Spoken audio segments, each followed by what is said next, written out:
സദസ്സിലുമുള്ള എല്ലാവർക്കും എൻ്റെ നമസ്കാരം. ഇവിടെ ആം ആദ്മി പാർട്ടി ഇത്തരമൊരു മീറ്റിംഗ് ഇവിടെ വിളിച്ചു കൂട്ടിയതിൽ എനിക്ക് ഹൃദയം നിറഞ്ഞ നന്ദിയുണ്ട്. കാരണം കേരളത്തിൽ ജനപക്ഷത്ത് നിൽക്കുന്ന ഒരേ ഒരു പാർട്ടി ആം ആദ്മി പാർട്ടി. നിങ്ങളുടെ പ്രിയങ്കരനായ സംസ്ഥാന അധ്യക്ഷൻ അഡ്വക്കേറ്റ് വിനോദ് മാത്യു വിൽസൺ കുറേ കാര്യങ്ങൾ പറഞ്ഞു. അതുപോലെ തന്നെ PCC രേഖ സാറും കുറേ കാര്യങ്ങൾ പറഞ്ഞു. എനിക്ക് പറയാനൊന്നും ബാക്കിയില്ല. എനിക്ക് പറയാനുള്ളതൊക്കെ അവർ പറഞ്ഞു കഴിഞ്ഞു. അപ്പോൾ പിന്നെ ഞാനിപ്പോൾ എന്താ ചെയ്യണമെന്ന് ഞാനാണ്. ഏതായാലും എൻ്റെ ഗുരുതുല്യനായ വിദ്യാസാഗർ സാറ് ഇവിടെ ഉണ്ട്. അദ്ദേഹത്തിൻ്റെ അനുമതിയോടുകൂടി കുറച്ച് കാര്യങ്ങൾ പറയാം. ഞാനിങ്ങനെ ആലോചിക്കുകയായിരുന്നു ഈ ഒരു വിഷയത്തിൽ. നമ്മുടെ മക്കൾക്ക് എന്താണ് കൊടുക്കുന്നത്?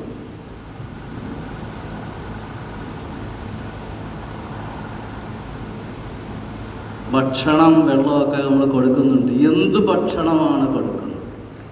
എന്ത് വെള്ളമാണ് കൊടുക്കുന്നത്?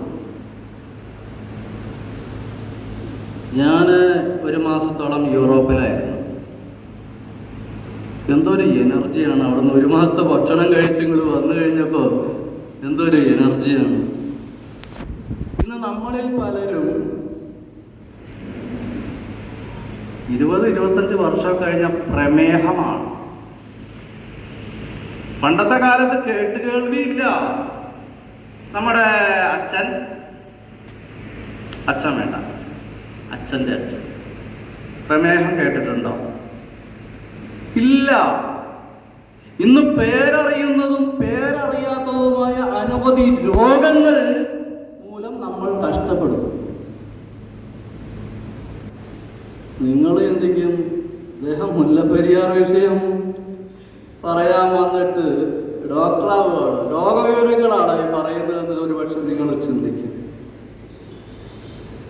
ഞാൻ നിങ്ങളുടെ ശ്രദ്ധയെ ഒരു ലാബോറട്ടറിയിലേക്ക് ക്ഷണിക്കുകയാണ്. വടക്ക് കളിയിക്കവള അടുത്ത് കേരളത്തിന്റെ ഒരു ചെക്ക് പോസ്റ്റ് ഉണ്ട്.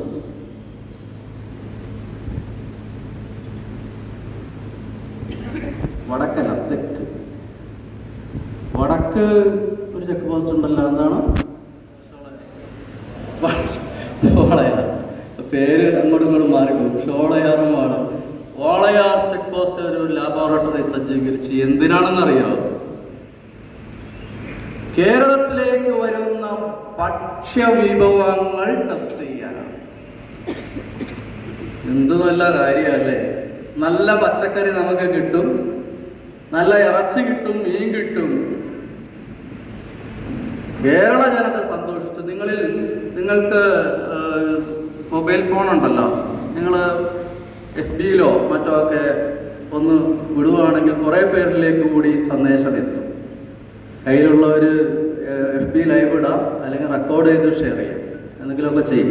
അപ്പം വാളയാറിലൊരു ചെക്ക് പോസ്റ്റ് സ്ഥാപിച്ചു, ഒരു ലാബോറട്ടറി സ്ഥാപിച്ചു. ആ ചെക്ക് പോസ്റ്റിൽ തമിഴ്നാട്ടിൽ നിന്ന് ആദ്യത്തെ ലോറി വന്നു. അതിലുള്ള പഴങ്ങളും പച്ചക്കറിയൊക്കെ എൻഡോസൾഫാനിൽ കുളിപ്പിച്ചു കൊണ്ടുവന്നിരിക്കുന്നു. ലോറി തിരിച്ചയച്ചു. രണ്ടാമത്തെ ലോറി വന്നു. ലോറി തന്നെ എൻഡോസൾഫാനിൽ കുളിപ്പിച്ചിരിക്കുന്നു. ഞാൻ തമിഴ്നാട്ടിൽ പോയപ്പോൾ ഒരു തെങ്ങ് കണ്ടു. ഒരു കാക്ക പോലും ആ തെങ്ങിന്റെ ഓലയിൽ വന്നിരിക്കില്ല. കാര്യം എന്താണെന്ന് അന്വേഷിച്ചപ്പോഴാണ് മനസ്സിലാവുന്നത്, എൻഡോസൾഫാൻ നിറച്ച ഒരു കിഴി തെങ്ങ് തുറന്ന് അതിൻ്റെ ഉള്ളിൽ വെച്ച് അടയ്ക്കും. ഒരു തേങ്ങ പോലും കേടില്ല.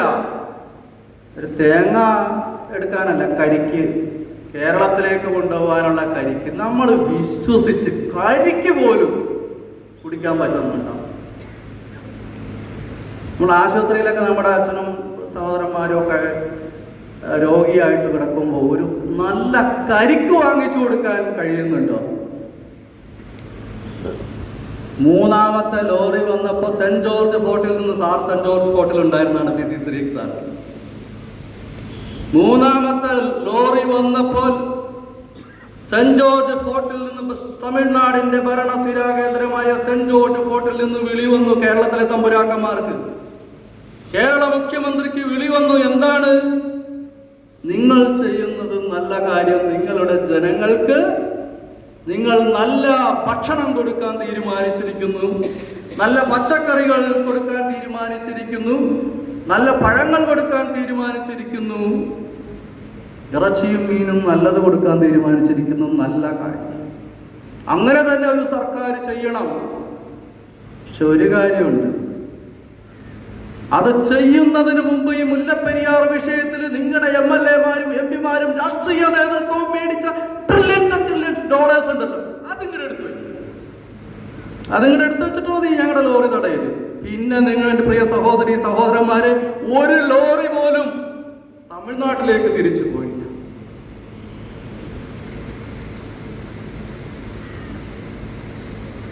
ആലോചിക്കണം, നമ്മുടെ മക്കൾക്ക് നമ്മൾ എന്ത് ഭക്ഷണമാണ് കൊടുക്കുന്നത്?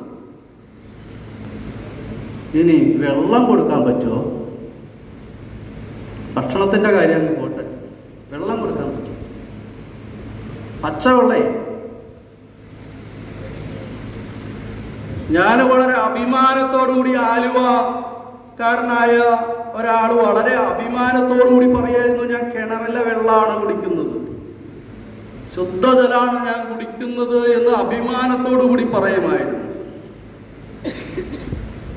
അവസാനം ഒരു ഡൽഹിയിൽ നിന്ന് ഒരു സയന്റിസ്റ്റ് വന്നു, അല്ല സാറ് കുടിക്കുന്ന വെള്ളം ഡിസ്ഇൻഫെക്റ്റഡ് ഗ്രേഡ് 1 വാട്ടറാണ്.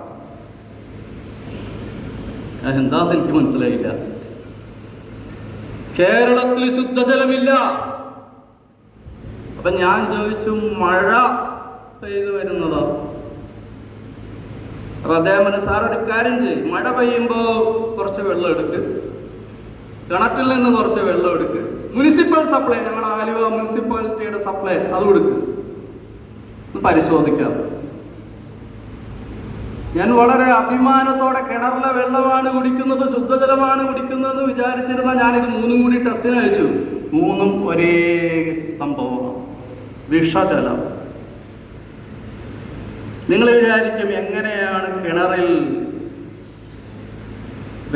കിണറിലെ വെള്ളം വിഷജലമായി മാറും? നാട് മുഴുക്കെ ഫാക്ടറികൾ കൊടുക്കുന്നു. പുഴക്കുഴൽ എത്ര അടി വേണം?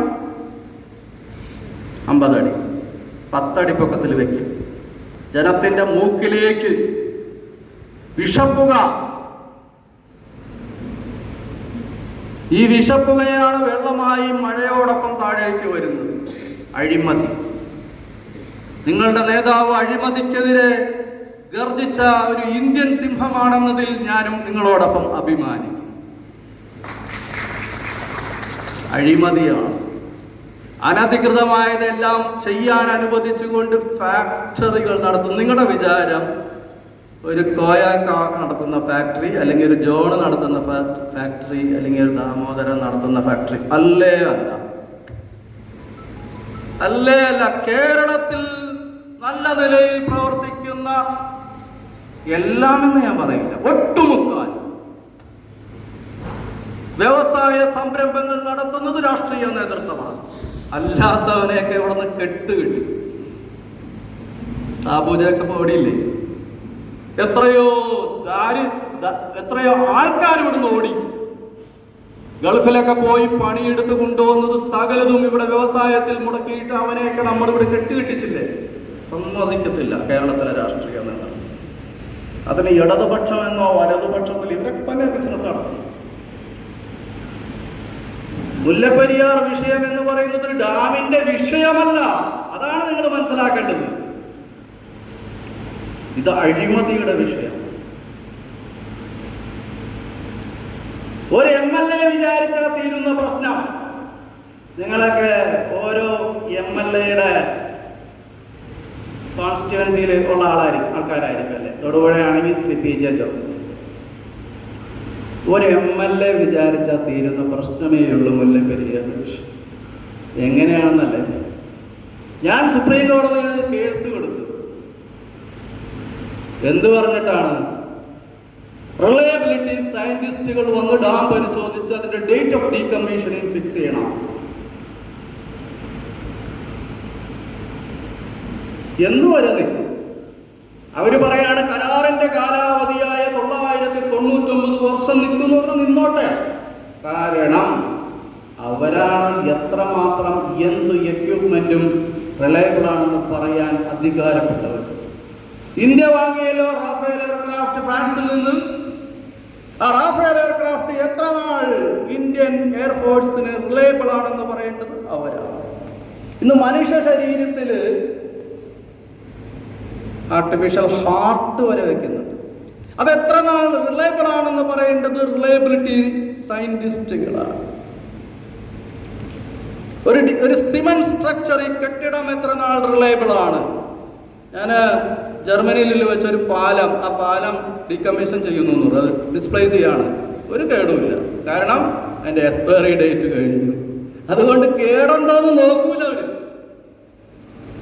വളരെ അതിശയം തോന്നി. അങ്ങനത്തെ എത്രയോ പാലങ്ങളുടെ മുകളിലൂടെയാണ് നമ്മൾ സഞ്ചരിച്ചുകൊണ്ടിരിക്കുന്നത്.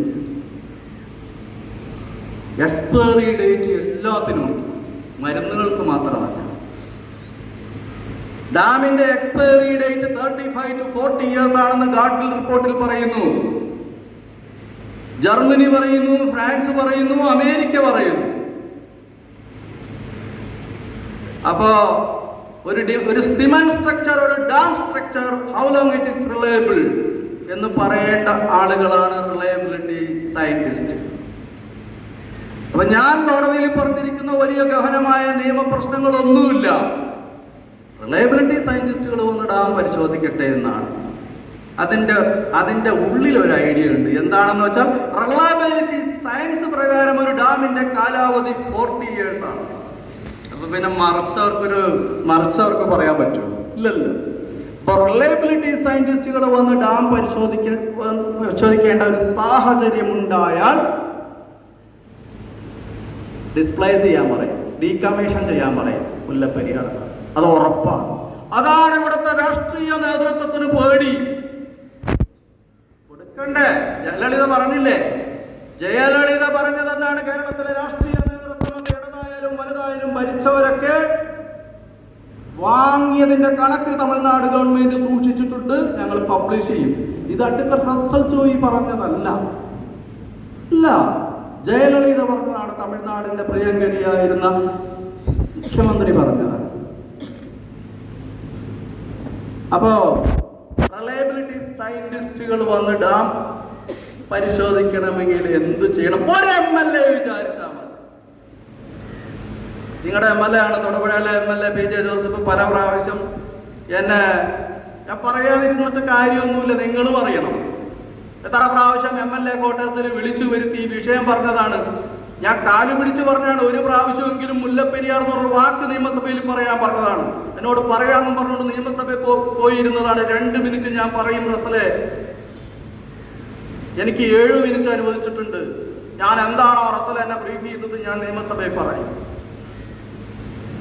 അദ്ദേഹത്തിന്റെ സെക്രട്ടറിയോട് ഞാൻ പറഞ്ഞു അതിന്റെ 7 മിനിറ്റിന്റെയും വീഡിയോ ക്ലിപ്പിംഗ് എനിക്ക് വേണം. അദ്ദേഹം തന്നു. 2 മിനിറ്റ് മുല്ലപ്പെരിയാർ വിഷയം പറയുമെന്ന് പറഞ്ഞിട്ട് മുല്ലപ്പെരിയാർ എന്നൊരു വാക്ക് പോലും ഈ ഇവിടുത്തെ MLA മിണ്ടിയില്ല നിയമസഭയിൽ. പിന്നെ എന്നെ തിരുവനന്തപുരത്ത് വിളിച്ച് ബുദ്ധിമുട്ടിച്ചത് എന്തിനാണ് എനിക്ക് ഇന്നേ വരെ മനസ്സിലായി. അപ്പൊ ഒരു MLA വിചാരിച്ചാൽ ഈ പ്രശ്നം തീരും എന്ന് പറയുന്നത് ഒരു പ്രമേയം അവതരിപ്പിക്കണം നിയമസഭയിൽ. സുപ്രീം കോടതിയിലുള്ള കേസ് WPC റിട്ട് പെറ്റീഷനാണ്. WPC 771 of 2021 എന്ന കേസിൽ കേരള സർക്കാർ പിന്തുണയ്ക്കണം. റിലയബിലിറ്റി സയന്റിസ്റ്റുകൾ വരുമ്പോൾ അവരുടെ ചെലവ് കേരള സർക്കാർ കൊടുക്കണം. ഈ രണ്ടേ രണ്ട് സെന്റൻസ് പറഞ്ഞ് സുപ്രീം കോടതിയിൽ ഈ കേസിൽ ഒരു അഫിഡവിറ്റ് ഇട്ടാൽ മുല്ലപ്പെരിയാർ പ്രശ്നം തീർന്നു, റിലയബിലിറ്റി സയന്റിസ്റ്റുകൾ വന്ന് ഡാം പരിശോധിക്കും. അതിനൊരു MLA ചെയ്യേണ്ടത് നിയമസഭയിൽ ഒരു പ്രമേയം കൊണ്ടുവരിക എന്നുള്ളത്. ചെയ്യോ?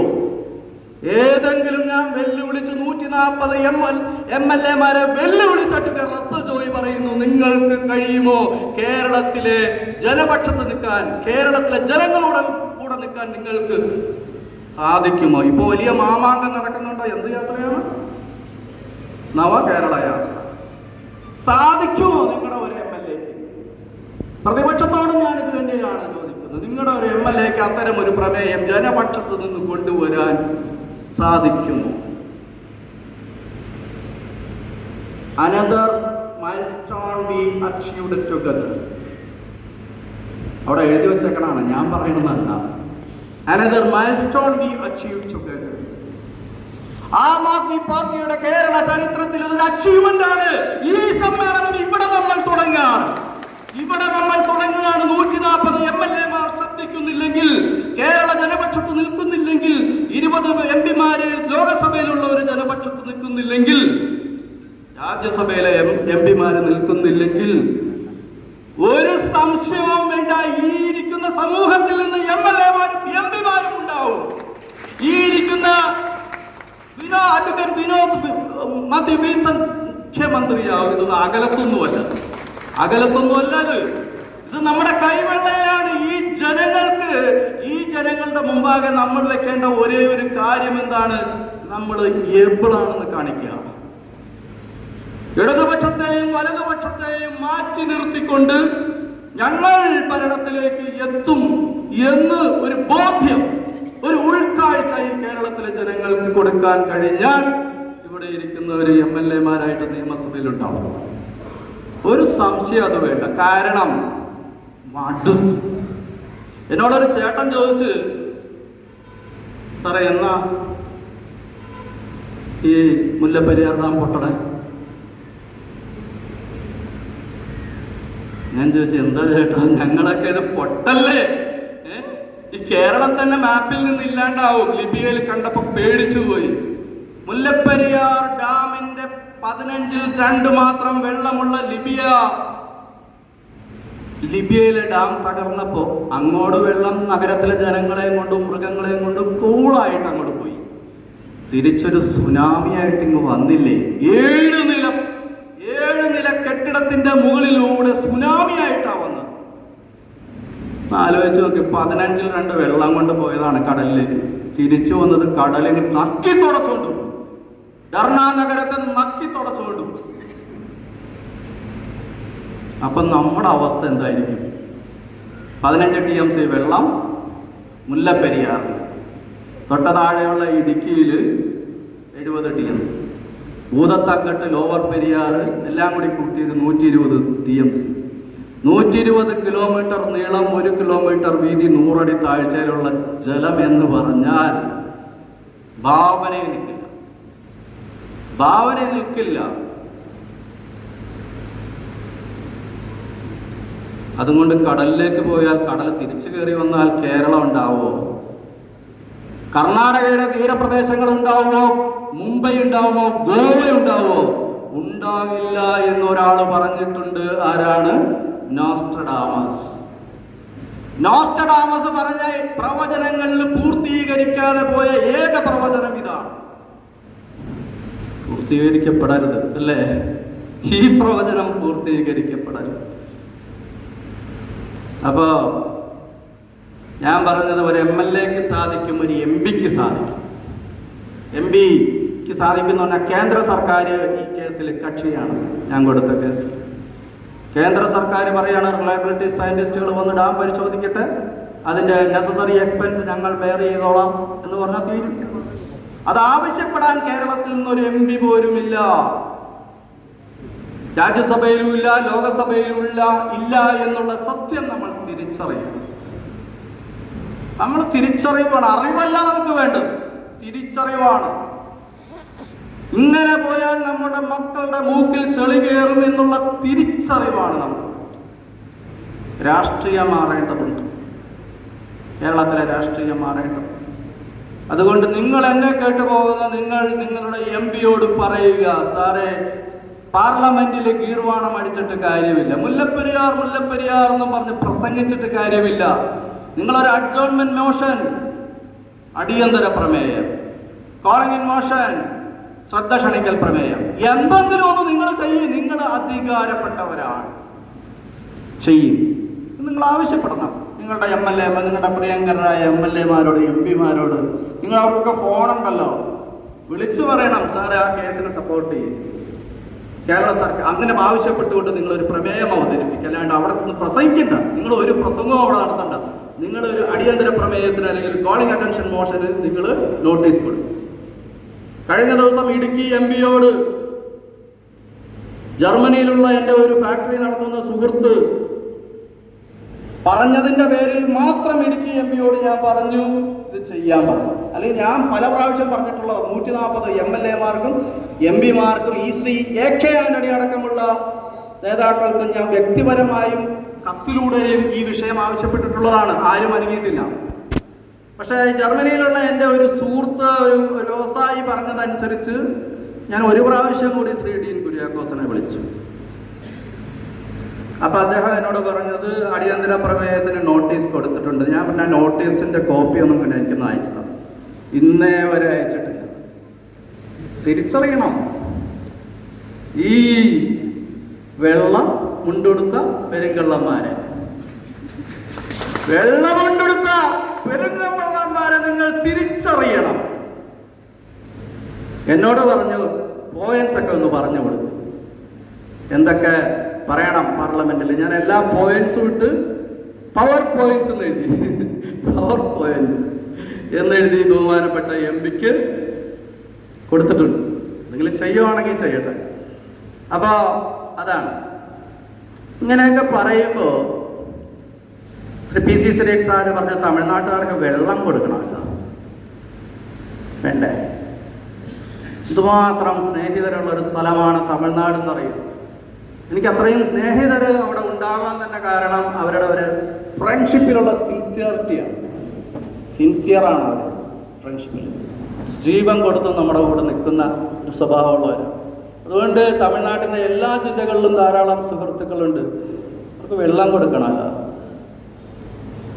നിങ്ങൾ ചിന്തിക്ക്, ഈ വെള്ളം കൊടുക്കാനായിട്ട് ഈ മുല്ലപ്പെരിയാർ ഡാം വേണോ? മുല്ലപ്പെരിയാർ ഡാമിന്റെ മേലെ ഒരു ഡാമുണ്ട്, കക്കി ഡാം. കക്കി ഡാമിന്റെ പ്രത്യേകത എന്താണെന്ന് വെച്ചാൽ മുല്ലപ്പെരിയാറിലുള്ളതിൽ കൂടുതൽ ജലം കക്കി ഡാമിലുണ്ട്. അത് മുല്ലപ്പെരിയാർ ഡാമിന്റെ മുകളിലുള്ള ഡാമാണ്. അവിടെ നിന്ന് കേവലം 52 കിലോമീറ്റർ ഓവർഗ്രൗണ്ട് പൈപ്പ് വലിച്ചാൽ മതി, ഈ വെള്ളം മുഴുവനും മുല്ലപ്പെരിയാർ പെൻസ്റ്റോക്ക് പൈപ്പിലേക്ക് എത്തും.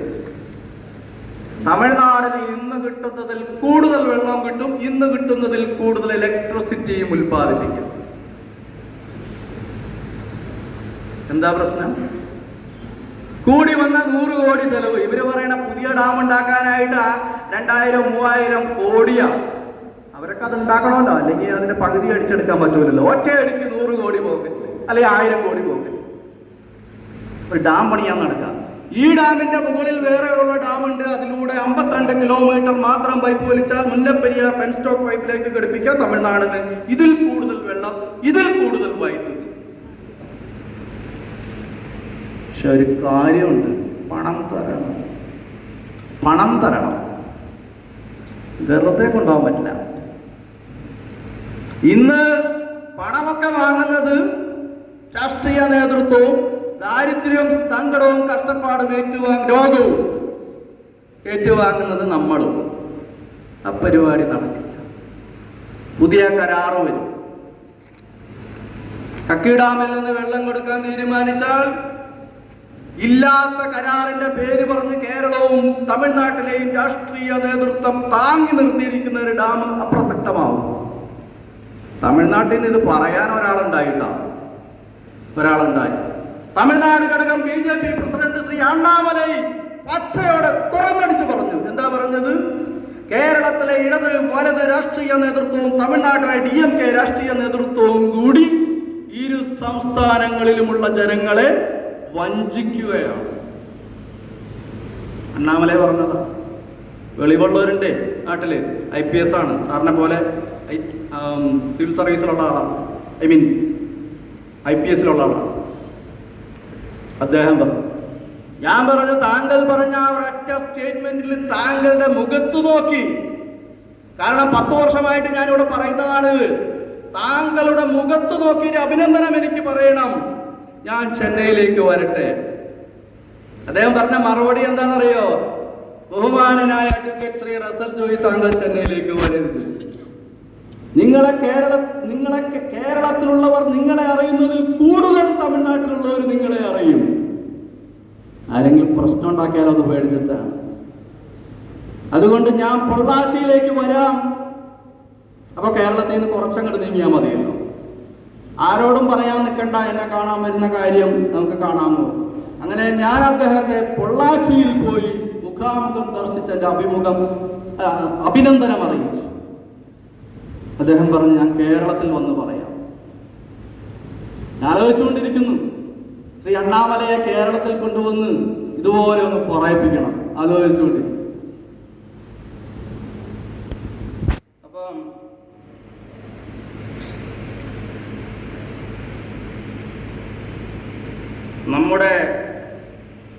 ഞാൻ ഈ മുല്ലപ്പെരിയാർ വിഷയം കാരണം ഞാൻ പറഞ്ഞില്ലേ, നമ്മുടെ ജനത്തിന് ശുദ്ധ ഭക്ഷണമോ ശുദ്ധജലത്തിൻ്റെ കാര്യം ഞാൻ പറഞ്ഞു. എങ്ങനെ നമ്മുടെ കിണറുകളും നദികളും മലിനമാകുന്നു എന്നുള്ളത് പറഞ്ഞ അഴിമതി. ശുദ്ധവായുവും അത് തന്നെ കിട്ടുന്നില്ല. നിങ്ങൾ മനസ്സിലാക്കണം, ഒരു 10-20 കൊല്ലം മുമ്പ് കുപ്പിവെള്ളം മേടിക്കുന്ന ഒരു സംഭവം നമുക്ക് അജ്ഞാതമായിരുന്നു. പക്ഷെ ഇന്ന് നമ്മൾ കുപ്പിവെള്ളം മേടിച്ചത് ഇവിടെ തന്നെ ഇരിക്കും. 10 കൊല്ലം കഴിയേണ്ടി വരില്ല. ഓക്സിജൻ സിലിണ്ടേഴ്സ്, വേദിയിലും സദസ്സിലും ഉള്ളവർക്ക് ഓക്സിജൻ സിലിണ്ടേഴ്സ് കൊടുക്കേണ്ടി വരും. അഴിമതിയാണ് കാരണം. 100 രൂപ കിട്ടിയാൽ 40 രൂപ LDF-ന്, 40 രൂപ UDF-ന്, 20 രൂപ ബാക്കിയുള്ള എല്ലാവർക്കും, മാധ്യമങ്ങൾക്കും. എന്തൊരു കച്ചവടമല്ലേ, എന്തൊരു കച്ചവടമാണ്. ഞാൻ നേരത്തെ പറഞ്ഞ കാര്യത്തിൽ കണ്ടിന്യൂഷൻ പോയി. ഒരു ചേട്ടൻ വന്ന് എന്നോട് ചോദിച്ചു, എന്നാ മുല്ലപ്പെരിയാർ ഡാം പൊട്ടും? ഞാൻ പറഞ്ഞു, ഞങ്ങളെല്ലാം പൊട്ടല്ലേ എന്ന് പ്രാർത്ഥിക്കുന്നു. അപ്പൊ നിങ്ങളെന്താണ് പൊട്ടണമെന്ന് ആഗ്രഹിക്കുന്നത്? വയ്യ. ഇവിടെ ബംഗാളികൾക്കും ആസാമികൾക്കും മാത്രമേ ജീവിക്കാൻ പറ്റൂ. രണ്ടറ്റവും കൂട്ടിമുട്ടിക്കാൻ വല്ലാതെ കഷ്ടപ്പെടുന്നു. കുട്ടികളെ പഠിപ്പിക്കാനാവുന്നില്ല. കുട്ടികളെ പഠിപ്പിക്കാൻ വേണ്ടി ഭക്ഷണത്തിൽ റേഷനിങ് നടത്തുന്ന ഒരു ചേട്ടനാണ് എന്നോട് സംസാരിച്ചത്. ആത്മഹത്യ ചെയ്യാതിരിക്കുന്നത് മക്കളെ ഓർത്തിട്ടാണ്. നിങ്ങളൊന്ന് ആലോചിച്ച് നോക്കി, എന്ത് പുരോഗതി ഈ നാട്ടിലുണ്ടായത്. യൂറോപ്പിലൊക്കെ ആണെങ്കിൽ അവിടെ ഒരു കാറ്റ് പോലും ഞാൻ കണ്ടില്ല. കാറ്റാടി യന്ത്രങ്ങളാണ് കണ്ടത്, കാറ്റില്ല. അവിടെയാണ് കാറ്റാടി യന്ത്രങ്ങൾ, വിൻഡ്മിൽസ്, വൈദ്യുതി ഉൽപ്പാദിപ്പിക്കാൻ. കേരളത്തിന്റെ അവിടം തൊട്ട് ഇവിടം വരെയും, കാസർഗോഡ് തൊട്ട് കന്യാകുമാരി വരെയും സീഷോർ ഉണ്ട്. ഒരു വിൻമില്ല് പോലും ഉണ്ടോ? ഇല്ല. വലിയ ഡാംസ് ഉണ്ടാക്കി വെക്കണം. 1000 കോടിയുടെ, 2000 കോടിയുടെ, 3000 കോടിയുടെ ഡാംസ് ഉണ്ടാക്കി വെച്ചാലാണ് വലിയ പ്രോജക്റ്റ്, വലിയ അഴിമതി നടത്താൻ പറ്റുള്ളൂ. എന്തിന് വിൻമിൽസ്, എന്തിന് സൗരോർജ പാനലുകൾ? അവിടെ വെളിച്ചമില്ല. അപ്പൊ ഒരു പുതിയ സിസ്റ്റം വന്നിരിക്കുന്നു. ഡയറക്റ്റ് സൺലൈറ്റ് ഇല്ലെങ്കിൽ പോലും വൈദ്യുതി ഉൽപ്പാദിപ്പിക്കുന്ന പാനൽസ് ഉണ്ട് അവിടെ. മഞ്ഞറിഞ്ഞു കിടന്ന സ്ഥലത്ത് ഉള്ള വെളിച്ചം ഉപയോഗപ്പെടുത്തിക്കൊണ്ട് വൈദ്യുതി ഉൽപ്പാദിപ്പിക്കും. സർവ സൗഭാഗ്യങ്ങളും നിറഞ്ഞു നിൽക്കുന്ന ഈ കേരളത്തിലെ ജനത അനുഭവിക്കുന്നത് ദുരന്തം, രോഗം, അവസാനം മുല്ലപ്പെരിയാർ പൊട്ടി ഇടുക്കി ഡാമും തകർന്നുള്ള മരണം. ഇതല്ല. ആരാണ് മുല്ലപ്പെരിയാർ ഡാം പൊട്ടെന്ന് പറയുന്നത്? അഡ്വക്കേറ്റ് റസൽ ജോയി ജീവിതത്തിൽ പറഞ്ഞിട്ടില്ല മുല്ലപ്പെരിയാർ ഡാം പൊട്ടുമെന്ന്. പൊട്ടുമെന്ന് പറഞ്ഞവരെ നിങ്ങളൊന്ന് ശ്രദ്ധിക്കും. ശ്രീ പിണറായി വിജയൻ പറഞ്ഞു, ഇല്ലേ? മനുഷ്യച്ചങ്ങല നീർത്തില്ലേ? മുല്ലപ്പെരിയാർ ഡാം പൊട്ടുമെന്ന് പറഞ്ഞിട്ട് ഞാൻ പറഞ്ഞിട്ടില്ല. ശ്രീ ഉമ്മൻചാണ്ടി, ശ്രീ രമേശ് ചെന്നിത്തല പ്രതിപക്ഷത്തുള്ളവരും പറഞ്ഞില്ലേ? അന്ന് പ്രതിപക്ഷത്തുള്ളവൻ ഇന്ന് ഭരണപക്ഷത്തും, അന്ന് ഭരണപക്ഷത്തുള്ളവൻ ഇന്ന് പ്രതിപക്ഷത്തും മാറി മറിഞ്ഞുണ്ട്. ഇവർക്ക് ഇവിടുത്തെ ഒരു രാഷ്ട്രീയ നേതാവിനും ഇവിടുത്തെ 2 രാഷ്ട്രീയ നേതാക്കൾക്കും ഖത്തറിലെ ഷെയ്ഖിനും കൂടി ഖത്തറിൽ 8,000 കോടി റിയാലിന്റെ വാർഷിക ടേൺ ഓവറുള്ള ഫാക്ടറി വരെയുണ്ട്. എന്ത് ഭരണം അവിടെ നടക്കണ കൊള്ളയല്ലേ? ഇവനൊക്കെയാണ് ഞാൻ പ്രതിപക്ഷം, അവൻ ഭരണപക്ഷം, ഒറ്റപക്ഷമുള്ളൂ, കച്ചവടം. നമ്മളൊക്കെ ഒരുപാട് സ്ട്രഗിൾ ചെയ്യണം. നമ്മളെ ആക്കി വെച്ചിരിക്കുന്നത് എങ്ങനെ? മദ്യത്തിൽ അങ്ങോട്ട് കുളിപ്പിക്കും. പിന്നെ രാവിലെ എഴുന്നേറ്റ ചിന്ത എന്താണ്? കുടിക്കണം, അല്ലാതെ മുല്ലപ്പെരിയാർ തലയിലേക്ക് വരുമോ? ഇല്ല. യുവാക്കളെ 25,000 കോടി രൂപയുടെ മയക്കുമരുന്നാണ് കേരളത്തിൽ നിന്ന് പിടിച്ചത്. 5,000 കോടിയുടെ ലക്ഷദ്വീപിൽ നിന്ന് പിടിച്ചു. 25,000 കോടിക്കൊന്നും ഒരു വിലയുമില്ല. മയക്കുമരുന്ന് കേരളത്തിലെ യുവാക്കൾക്ക് അർമാദിക്കാനുള്ള സാധനമാണ്. ഈ മയക്കുമരുന്നിന്റെ പ്രതിഫലം രാഷ്ട്രീയ രംഗത്തും സാമുദായിക രംഗങ്ങളിലുമൊക്കെ പണമായി, പിടിച്ചടക്കലായി, നമ്മളെ അടിമത്തത്തിൽ നിന്ന് അടിമത്തത്തിലേക്ക് തള്ളിവിടുന്ന പ്രേരക ശക്തിയായി പണം മാറുന്നു. തിരിച്ചറിയും. എന്നോട് പറഞ്ഞു, ലോക്കൽ സെക്രട്ടറിക്കെതിരെ എന്തെങ്കിലും പറഞ്ഞാൽ എൻ്റെ കാര്യം കട്ടപ്പോക, അതുകൊണ്ട് മുല്ലപ്പെരിയാർ പൊട്ടിയാലും കൊള്ളാം, പൊട്ടിയില്ലെങ്കിലും പോവാം, പൊട്ടിയില്ലെങ്കിലും കുഴപ്പമില്ല. രാഷ്ട്രീയ നേതൃത്വത്തിനെതിരെ നിൽക്കാൻ, ധീരമായി നിൽക്കാനുള്ള ഭയം, ഈ ഭയം കൊടുത്തിരിക്കുകയാണ് ജനങ്ങളുടെ മനസ്സിലേക്ക്, യുവാക്കളുടെ മനസ്സിലേക്ക്. എല്ലാത്തിനോടും ഭയമാണ്. നേതൃത്വത്തിനെതിരെ ശബ്ദിക്കാൻ ഭയം. ഈവൻ സ്വന്തം വാർഡിലെ അഴിമതിക്കെതിരെ, സ്വന്തം പഞ്ചായത്തിലെ അഴിമതിക്കെതിരെ ശബ്ദിക്കാൻ ഭയം. ലോക്കൽ മണ്ഡലം പ്രസിഡന്റ് എന്ത് വിചാരിക്കും? ഇതാ ചിന്ത. എന്നിട്ട് മക്കൾക്ക് കൊടുക്കുന്ന എന്താണ്? വിഷം ഉരുളയാക്കി മക്കളെ കൊടുക്കും. നീ മക്കളെ 25 വയസ്സിൽ പ്രമേയം അല്ലേ? മാറേണ്ടതല്ലേ? കേരളം എന്താ? ചാവേറ് എന്ന് പറയുന്ന വാക്ക് പോലും ലോകത്തിന് കൊടുത്തത് മലയാളമാണ്. വള്ളുവക്കോനാദിയുടെ മാനം രക്ഷിക്കാൻ വേണ്ടി 13 വർഷത്തിലൊരിക്കൽ സ്വന്തം പുത്രന്മാരെ, 17ഉം 18ഉം വയസ്സുള്ള പുത്രന്മാരെ കൈവെള്ളം മുറിച്ച് രക്തതിലകം ചാർത്തിയ അമ്മമാര് വിടുമായിരുന്നു ചാവേറായിട്ട്. ആ നാടിന്റെ ഇപ്പോഴത്തെ അവസ്ഥ എന്താണ്? ഭയം. യുവാക്കൾക്ക് ഭയം.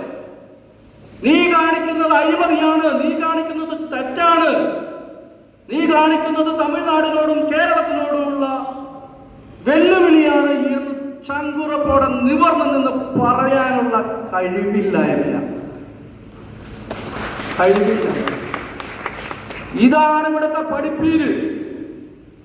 പാഠപുസ്തകങ്ങൾ വരെ മാനിപ്പുലേറ്റ് ചെയ്തിട്ടുണ്ടാക്കി വെക്കുന്ന, തലച്ചോറിൽ കയറ്റി വെച്ചിരിക്കുന്നത് ഇതാണ്. ഈ തലച്ചോറിലുള്ള ഈ എന്താ ചിപ്പ്, ഇവർ കയറ്റി വെച്ചിരിക്കുന്ന സാധനം ഉണ്ടല്ലോ, ചിപ്പ് എന്നാണ് പറയാ, എന്താണ് അത്? പോണം. നമുക്ക് വലിയൊരു ഉത്തരവാദിത്തമുണ്ട്. കേരളത്തിലെ ഓരോ യുവാവിന്റെ അടുത്തും ഒന്ന് ചിപ്പിളക്കി കളയുക. അവന്റെ തലയിൽ അടിച്ചു കയറ്റിയിരിക്കുന്ന സാധനങ്ങൾ, വൃത്തികെട്ട സാധനങ്ങളെല്ലാം നിനക്ക് പ്രാപ്തരാക്കുക. നിനക്ക് മയക്കുമരുന്ന് തരുന്നത് നിന്നെ അർമാദിക്കാനല്ല, അവർക്ക് അർമാദിക്കാനാണ്. അവർക്ക് ലോക തലസ്ഥാനങ്ങളിലെല്ലാം ഫ്ലാറ്റും റിസോർട്ടും സമ്പാദിക്കാനാണ്. നീ ഉപയോഗിക്കരുത് മകനെ എന്ന് പറയാൻ ആർജവമുള്ള മാതാപിതാക്കൾ ഉണ്ടാവണം ഈ രാജ്യത്ത്, കേരളത്തിൽ. ഇവരെയൊക്കെ രാഷ്ട്രീയം കുറയ്ക്കും. ഈ രാഷ്ട്രീയം ഈ നാട്ടിൽ നിന്ന് പോകും. പുതിയൊരു തലമുറ ഉണ്ടാവണം. ഈ രാജ്യത്തിന് വേണ്ടി ചാവേറായി മരിക്കാൻ, ഒരു ഗുഡ് കോസിന് വേണ്ടി ചാവേറായി മരിക്കാൻ യുവതകൾ ഉണ്ടാവണം. ഉണ്ടായിരുന്ന ഒരു കാലം. ഘട്ടം ഘട്ടമായി കേരളത്തെ നശിപ്പിച്ചുകൊണ്ടിരിക്കുന്നു. ഇന്ന് ഇവരുടെ അഴിമതിയുടെ ഫലമായിട്ട് എന്താ സംഭവിച്ചിരിക്കുന്നത്? ഭൂകമ്പം. നമ്മുടെ അപ്പനപ്പന്മാരൊക്കെ ഭൂകമ്പങ്ങളെ കുറിച്ച് കേട്ടിട്ടുണ്ടോ? 2011 റിക്ടർ സ്കെയിൽ 2 എന്ന് തുടങ്ങിയ മാഗ്നിറ്റ്യൂഡ് തുടങ്ങിയ ഭൂകമ്പം ഇന്ന് കൂടിക്കൂടി വന്ന് ഗ്രാജുവലായിട്ട് കൂടിക്കൂടി വന്ന് 3.4 എത്തിയിരിക്കുന്നു. 1900 കേരളം വിറച്ചു. നല്ലേപ്പള്ളി എന്ന് പറയുന്ന പാലക്കാട് ചിറ്റൂർ താലൂക്കിൽ ഒരു ഭൂകമ്പം ഉണ്ടായി. റിക്ടർ സ്കെയിലിൽ 6 വന്ന ഭൂകമ്പം. നല്ലേപ്പള്ളി പ്രഭവം പാലക്കാട് ചിറ്റൂർ താലൂക്കിലെ നല്ലേപ്പള്ളി പ്രഭവ കേന്ദ്രമായിട്ട് എപ്പിസെന്ററായിട്ട് വന്ന ഭൂകമ്പം എറണാകുളം മുതൽ മധുരൈ, കോയമ്പത്തൂർ ആ മേഖലകളെ ഉറപ്പിച്ചു. തൃശൂർ ഇന്നത്തെ പോലെ അമ്പരചുംബികളായ കെട്ടിടങ്ങൾ ഇല്ലാതിരുന്നത് കൊണ്ട് അധികം നാശനഷ്ടങ്ങൾ ഉണ്ടായില്ല, കുറെ പേരൊക്കെ മരിച്ചു. ആ ഭൂകമ്പം 100 വർഷത്തിന് 30 വർഷം പിമ്പോ 30 വർഷത്തിന് ശേഷമോ സംഭവിക്കുമെന്ന് സീസ്മോളജിസ്റ്റ് പറയുമ്പോൾ നമ്മൾ ഭയപ്പെടേണ്ടേ? 84 ഡാംസ് ഉണ്ടാക്കി വെച്ചിരിക്കും, നമ്മൾ ഭയപ്പെടണ്ടേ? അപ്പൊ 100 വർഷത്തിന് 30 വർഷം എന്നുള്ളത് നടന്നിട്ടില്ല. 100 വർഷം കഴിഞ്ഞ് 30 വർഷം എന്ന് പറയുന്നത് 23, 24ലേക്ക് കടക്കുന്നു. ഏതു നിമിഷവും കേരളത്തിൽ വിറപ്പിച്ചുകൊണ്ട് ഒരു ഭൂകമ്പം ഉണ്ടാവാം. 84 ഡാംസ് ഉണ്ടാക്കി വെച്ചിട്ട് എന്താ സംഭവിച്ചിട്ടുള്ളത്? ഭൂമിയുടെ അടിയിലേക്ക് പ്രഷർ 64 സ്ക്വയർ കിലോമീറ്റർ സ്ഥലം വെള്ളത്തിനടിയിലാക്കി. മുല്ലപ്പെരിയാർ 65 സ്ക്വയർ കിലോമീറ്റർ സ്ഥലം വെള്ളത്തിനടിയിലാക്കി. ഇടുക്കി ഡാം സമസ്ത ജീവജാലങ്ങളെയും വനത്തെയും നശിപ്പിച്ചുകൊണ്ടാണ് 84 ഡാംസ് ഉണ്ടാക്കി വെച്ചിരിക്കുന്നത് ഇവര്. അതുകൊണ്ട് 84 കടലുകൾ ഉണ്ടാക്കി വെച്ചിരിക്കുന്നത് കൊണ്ട് ഈ കടലിന്റെ പ്രഷർ ഭൂമി ഭൗമാന്തർ ഭാഗത്തേക്ക് വന്നിട്ട് പാറകൾ ഇളകി തെന്നി തമിഴ്നാട് വരെ പോയിട്ട് എല്ലാ ഡാംസിന്റെ അടിയിലും വലിയ ഗർത്തങ്ങൾ, വലിയ പൊത്തുകൾ രൂപപ്പെട്ടിട്ടുണ്ട്. ഇതെല്ലായിടത്തും എനിക്ക് കിട്ടണ വേഗം നിർത്തിക്കോളാനാണ് അല്ലേ?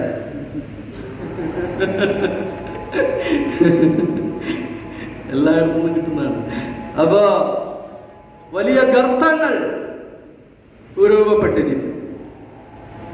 അത് ഒട്ടും ഭൂകമ്പ സാധ്യതയില്ലാത്ത കേരളത്തെ അതിതീവ്ര ഭൂകമ്പ സാധ്യതയുള്ള 3rd സോണിലേക്കാക്കിയിരിക്കും.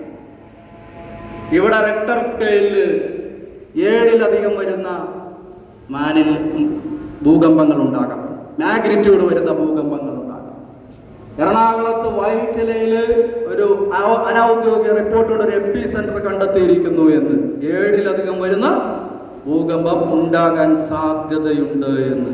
ജനങ്ങൾ പാനിക്കായി പോയെങ്കിലോ എന്ന് വിചാരിച്ച് പുറത്തു വിടാതിരിക്കുന്നതാണെന്ന് തോന്നുന്നു. ഏതായാലും അങ്ങ് അനൗദ്യോഗികമായ റിപ്പോർട്ടാണ്. പക്ഷെ ആ റിപ്പോർട്ട് വേണ്ടത് സീസ്മോളജിസ്റ്റുകൾ പറയുന്നു. ഹർഷേ ഗുപ്ത, ലോകപ്രസിദ്ധ സീസ്മോളജിസ്റ്റായ ഹർഷേ ഗുപ്ത പറയുന്നു, കേരളം ഒരു വലിയ ട്രാജഡിയുടെ മുമ്പിലാണ്.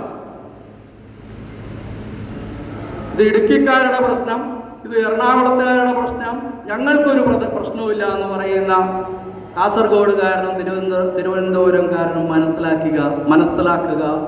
ഹർഷേ ഗുപ്ത പറഞ്ഞത് ഇടുക്കി എന്നല്ല, കേരളം എന്നാണ്. 84 ഡാംസ് ഉണ്ടാക്കി വെച്ചിരിക്കുന്ന കേരളം എന്നാണ്.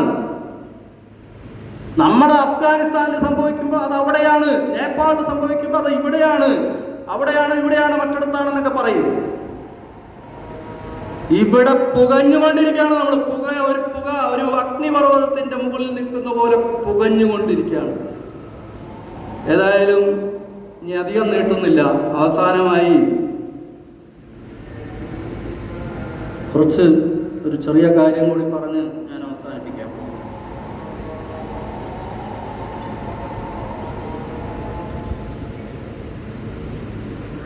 ഈ നമ്മള് പ്രധാനമന്ത്രിക്ക് ഒരു പെറ്റീഷൻ change.org എന്ന ഒരു ഗ്ലോബൽ പ്ലാറ്റ്ഫോമിൽ ഇട്ടിട്ടുണ്ട്. അപ്പോൾ നിങ്ങൾക്ക് നിങ്ങളുടെ ഇമെയിൽ, ഇപ്പോൾ നിങ്ങൾക്കൊരു നോട്ടീസ് കിട്ടിക്കാണോ അല്ലേ? കിട്ടാത്തവരാരെങ്കിലും ഉണ്ടോ? സാർ കിട്ടിയോ? കിട്ടാത്തവരാരെങ്കിലും ഉണ്ടെങ്കിൽ ഒന്ന് കൈപൊക്കോ. 2 പേര്. അപ്പം അതിലൊരു QR കോഡ്, ആ QR കോഡ് സ്കാൻ ചെയ്താൽ പ്രൈം മിനിസ്റ്ററിനുള്ള പെറ്റീഷൻ വരും. അതിലും മലയാളി മാത്രമല്ല, ആർക്ക് വേണമെങ്കിലും നമ്മുടെ ഇമെയിൽ ID വെച്ച് ഒപ്പിടാം. ഞാൻ ജർമ്മനിലായിരുന്നപ്പോൾ ജർമ്മൻകാർ ഇതൊരു എൻവയറമെന്റൽ മാറ്റർ എന്ന് പറഞ്ഞപ്പോൾ ആവേശത്തോടു കൂടി ഇതിൽ ഒപ്പിട്ടു. നമ്മുടെ ഗവർണർ ശ്രീ ആരിഫ് മുഹമ്മദ് ഖാൻ, ജനപക്ഷത്ത് നിൽക്കുന്ന ഒരു ഗവർണർ, അദ്ദേഹം ഒപ്പിടുക മാത്രമല്ല, നിങ്ങൾക്ക് കാണാതെ അദ്ദേഹം ഒരു കമന്റ് ഇട്ടു. ഏറ്റവും സീരിയസ് ആയ കേരളത്തിൻ്റെ പ്രശ്നം എന്നാണ് അദ്ദേഹം അതിൽ പറഞ്ഞത്. ആ കമൻറ്റ് ശ്രീ ആരിഫ് മുഹമ്മദ് ഖാൻ്റെ കമൻറ്റ് അതിൻ്റെ ഫ്രണ്ടിൽ തന്നെ കിടക്കുന്നു. പലരും കമൻറ്റ് ചെയ്തിട്ടുണ്ട്, നിങ്ങൾക്കും കമൻറ്റ് ചെയ്യാം. ഈ change.org എന്ന പ്ലാറ്റ്ഫോം ചിലപ്പോൾ ഡൊണേഷൻസ് ആവശ്യപ്പെടാം. പലരും എനിക്കാണെന്ന് വിചാരിച്ച് ഒത്തിരിത്തുക ലക്ഷങ്ങൾ അവർക്ക് കിട്ടി. അത് change.org എന്ന് പറഞ്ഞ പ്ലാറ്റ്ഫോം അവർക്ക് ഇത് നടത്തിക്കൊണ്ടു പോകാനുള്ള ചെലവിന് അവർ ഡൊണേഷൻ ചോദിക്കണമെന്ന് നിങ്ങൾക്ക് ആ ഡൊണേഷൻ ഒഴിവാക്കിക്കൊണ്ട് ഒപ്പിടാം. അതിൽ ഷെയറിംഗ് ഓപ്ഷൻ ഉണ്ട്, നിങ്ങൾക്കത് ഷെയർ ചെയ്യാം. ഇനിയിപ്പോൾ ഇത് കിട്ടിയിട്ടില്ല, ഇതിനെക്കുറിച്ച് അറിവില്ലാത്തവരോട് നമുക്ക് പറഞ്ഞു കൊടുക്കാം. change.org എന്ന പ്ലാറ്റ്ഫോമിൽ പോവുക, നെറ്റിൽ ഇൻ്റർനെറ്റിൽ. അതിൽ Mullaperiyar save Kerala from Mullaperiyar dam disaster എന്നടിക്കും. Save Kerala from Mullaperiyar dam disaster. അപ്പോൾ ഈ പെറ്റീഷൻ വരും. അതിൽ നിങ്ങളുടെ ഇമെയിൽ ID ഉപയോഗിച്ച് ഒപ്പിടാം. മറ്റുള്ളവരുടെ ഇമെയിൽ ID നമുക്ക് കിട്ടുകയാണെങ്കിൽ അവരുടെ പേരൊക്കെ അടിച്ചിട്ട് നമുക്ക് തന്നെ ഒപ്പിടാം. ഇമെയിൽ ID വേണമെന്ന് മാത്രമേ ഉള്ളൂ. അത് കേരളത്തിൽ 3.5 കോടി ജനങ്ങളുണ്ട്, ലോകത്തിൽ 8 ബില്യൺ ജനങ്ങളുണ്ട്. ഇതൊരു ലോകത്തിൻ്റെ പ്രശ്നമാണ്, നമ്മുടെ മാത്രം പ്രശ്നമെന്ന് ധരിക്കരുത് ഒരിക്കലും. അപ്പോൾ വെറുതെ 8.25 ലക്ഷം ആൾക്കാർ മാത്രമേ ഇതിനോട് പ്രതികരിച്ചിട്ടുള്ളൂ. എല്ലാവരുടെ ധാരണ ഞാനിത് നിവേദനമാക്കി മെമ്മോറാണ്ടമാക്കി പ്രൈം മിനിസ്റ്ററുടെ അടുത്ത് പോകണമെന്നോ? വേണ്ട. പ്രൈം മിനിസ്റ്റർക്ക് സംവിധാനങ്ങളുണ്ട്, സെൻട്രൽ ഇൻ്റലിജൻസ് ഉണ്ട്. സെൻട്രൽ ഇൻ്റലിജൻസ് ഇതിനെക്കുറിച്ച് വ്യക്തമായ റിപ്പോർട്ട് ഓൾറെഡി പ്രധാനമന്ത്രിക്ക് കൊടുത്തിട്ടുള്ളതാണ്. അദ്ദേഹം എന്താ വിചാരിക്കണം? 3.5 കോടി ജനങ്ങളുള്ളടത്ത് 8.25 ലക്ഷത്തിൻ്റെ പെറ്റീഷനും കൊണ്ട് വന്നിരിക്കുന്നു അല്ലേ? ഇത് തമിഴ്നാട്ടിലാണെങ്കിലോ അവരുടെ മൊത്തം പോപ്പുലേഷൻ ഇത് എങ്ങനെയാണ് ഒപ്പിടുന്നതെന്ന് മനസ്സിലാക്കി ചെയ്യും. അപ്പോൾ നമ്മൾ നമ്മുടെ മക്കൾക്ക് വേണ്ടി, നാടിന് വേണ്ടി, ഇപ്പോഴാണ് ഞാൻ ഓർത്തത്, ഞാൻ മുല്ലപ്പെരിയാർ പൊട്ടുമെന്ന് ഇതുവരെ പറഞ്ഞിട്ടില്ല കേട്ടോ. അത് വിട്ടുപോയി. അതും കൂടി പറഞ്ഞിട്ട് പറയാനുള്ള സമയം ഉണ്ടാവില്ലോ അല്ലേ? ഇവിടെ മുല്ലപ്പെരിയാർ പൊട്ടും എന്ന് പറയുന്നത് മുഖ്യമന്ത്രിയായിരുന്ന ശ്രീ പിണറായി വിജയൻ, പ്രതിപക്ഷത്തായിരുന്ന ആൾക്കാർ ഇവരൊക്കെയാണ് പൊട്ടുമെന്ന് പറഞ്ഞത്. അവർ തിരിച്ചും മറിച്ചും പറഞ്ഞു. ആദ്യം പൊട്ടുമെന്ന് പറഞ്ഞ് പിന്നെ അധികാരം കിട്ടുമ്പോൾ മുല്ലപ്പെരിയാറിന് ശക്തി വർദ്ധിച്ച് പൊട്ടില്ല എന്നായി. ഞാൻ അന്നും ഇന്നും മുല്ലപ്പെരിയാർ ഡാം തകരില്ല എന്നാ പറയും. കാരണം എന്താണെന്നറിയോ? ഞാൻ ജയിക്കും. അതിന് മുമ്പ് ഞാൻ ജയിക്കും. സുപ്രീം കോടതിയിലെ കേസ് അനുകൂലമാകും. മുല്ലപ്പെരിയാർ ഡാം ഡീകമ്മീഷൻ ചെയ്യും. ഞാൻ ജയിക്കും. ആ ഒരു ഉറപ്പുള്ളത് കൊണ്ടാണ് ഞാൻ പറയുന്നത് ഇത് തകരില്ല. തകരുന്നതിന് മുമ്പ് ഇതിന് ഞാൻ പരിഹാരം കണ്ടെത്തും തീർച്ചയാണ്. ഇത് ഞാൻ മാത്രം എൻ്റെ തലയിലേക്ക് ഈ ഐഡിയ കയറിയപ്പോഴാണെന്നറിയോ? KSEBയുടെ ഒരു മുൻ ചെയർമാൻ പറഞ്ഞപ്പോഴാണ്. അദ്ദേഹം പറഞ്ഞു, മുല്ലപ്പെരിയാർ ഡാം തകരാതെ നിൽക്കുന്നത് അത്ഭുതം. അദ്ദേഹമായിരുന്നു ഈ കേസ് ഫയൽസ് കൊണ്ടൊക്കെ ഡൽഹിയിലെ കേരളത്തിൻ്റെ അഡ്വക്കേറ്റ്സിനെ ബ്രീഫ് ചെയ്യാൻ പോയിരുന്ന മനുഷ്യൻ, KSEBയുടെ ചെയർമാനായിരുന്ന മനുഷ്യൻ. അദ്ദേഹം പറഞ്ഞത് ഇത് പൊട്ടാതെ ഇരിക്കുന്നത് അത്ഭുതം. അത് അഡ്വക്കേറ്റ് റസൽ ജോയ് ഇതിൻ്റെ മുമ്പിലുള്ളത് കൊണ്ട് ദൈവം താങ്ങിപ്പിടിച്ചിരിക്കുന്നതാണ്. അപ്പോൾ ഏതായാലും ആ പെറ്റീഷനിൽ നിങ്ങൾ ഒപ്പിടുക. പിന്നെ നമുക്കൊരു യൂട്യൂബ് ചാനലുണ്ട്, save Kerala brigade Mullaperiyar dam അടിച്ചു കൊടുത്താണ്. Save Kerala brigade Mullaperiyar dam. അതിൽ കൂടുതൽ ഇൻഫർമേഷൻസ് ഉണ്ട് ഇതിനെപ്പറ്റി. നമ്മൾ അറിവുള്ളവരായിരിക്കണം, തിരിച്ചറിവുള്ളവരായി മാറണം. അപ്പോൾ ഏറെ കാര്യങ്ങൾ പറയാനുണ്ട്, പക്ഷേ സമയ പരിമിതി മൂലം ഇവിടെ നിർത്തുകയാണ്. ഇത്തരം ഒരു വേദിയിലേക്ക് എന്നെ ക്ഷണിച്ച ആം ആദ്മി പാർട്ടിയുടെ നേതൃത്വത്തിനും പ്രവർത്തകർക്കും വളരെ നന്ദി. ഈ വേദിയിൽ എന്നെ കേട്ട എല്ലാവർക്കും ഒരിക്കൽ കൂടി നന്ദി അർപ്പിച്ചുകൊണ്ട് ഞാൻ എൻ്റെ വാക്കുകൾ ഉപസംഹരിക്കുന്നു. നന്ദി, നമസ്കാരം.